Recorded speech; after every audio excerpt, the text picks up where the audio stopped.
आज आपण मुलांच्या डब्यासाठी किंवा नाश्त्यासाठी अगदी हेल्दी असा हा आजचा पदार्थ बनवला आहे. आपण मोड आलेल्या हिरव्या मुगापासून पौष्टिक असे हे बनडोसे तयार केलेले आहेत. त्यासाठी इथे मी एक मिक्सरचं भांडं घेतलं आणि त्यामध्ये आपण 2 कप इतके मोड आलेले हिरवे मूग घेतलेले आहेत.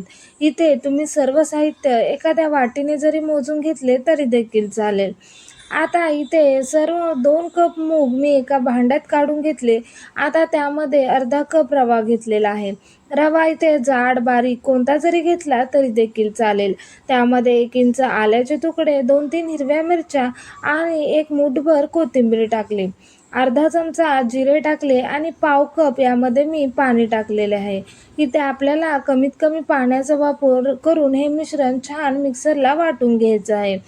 इथे तुम्ही बघू शकता हे मी वाटलेलं मिश्रण एका भांड्यात काढून घेतलेलं आहे. आता त्यामध्ये आपण 2 चमचे इतकं बेसन पीठ यामध्ये टाकणार आहोत.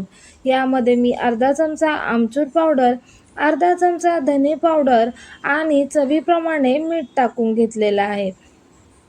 आता यामध्ये आपण काही भाज्या टाकणार आहोत, त्यामुळे आपला हा पदार्थ आणखीनच पौष्टिक छान असा तयार होतो. त्यासाठी मी इथे एक मध्यम आकाराचा बारीक चिरलेला कांदा, मध्यम आकाराचा टोमॅटो, अर्धी सिमला मिरची आणि अर्धं किसलेलं गाजर घेतलेलं आहे. आता आपण या सर्व भाज्या या मिश्रणामध्ये छान अशा मिक्स करून घेणार आहोत. यातील कोणती भाजी तुमच्याकडे नसेल किंवा तुम्हाला आवडत नसेल तर ती स्किप केली तरी देखील चालेल. आता आपण सर्व भाज्या या मिश्रणामध्ये छान अशा एकजीव करून घेणार आहोत.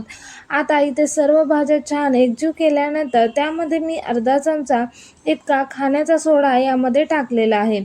आता सोडा देखील आपल्याला या मिश्रणामध्ये छान असा मिक्स करून घ्यायचा आहे. इथे तुम्ही बघू शकता की आपण सोडा या मिश्रणामध्ये छान एकजीव करून घेतला आहे. आता आपण जे बनडोसे तयार करणार आहोत त्यासाठी तुम्ही इथे फोडणी पात्राचा वापर करू शकता किंवा मी ज्या पद्धतीने करते त्या पद्धतीने कढईत देखील तुम्ही हे करू शकता.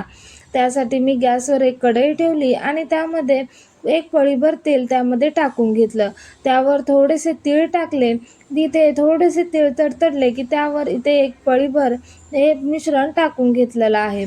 आता आपण यावर झाकण ठेवून एका बाजूने 2 मिनिटं छान असा हा बनडोसा भाजून घेणार आहोत. इथे तुम्ही बघू शकता की मी झाकण ठेवून घेतलेलं आहे आणि एका साईडने छान असा आपण हा बनडोसा खमंग खरपूस होईपर्यंत भाजून घेतलेला आहे.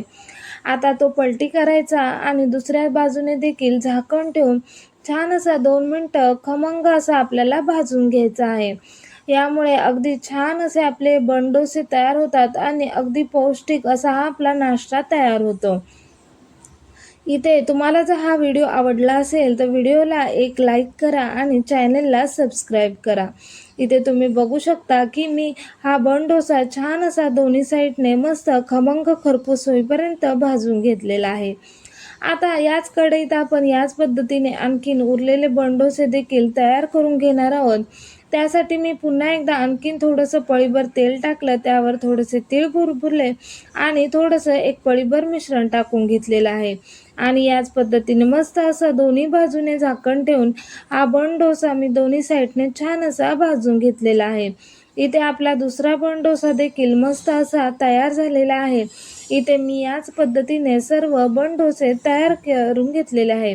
अगदी प्रोटीनयुक्त छान असा आपला नाश्ता म्हणा किंवा मुलांच्या टिफिनसाठी ही रेसिपी छान अशी आपली तयार झालेली आहे. अगदी कमीत कमी साहित्यामध्ये झटपट अशी ही आपली छान असा हा पदार्थ तयार होतो.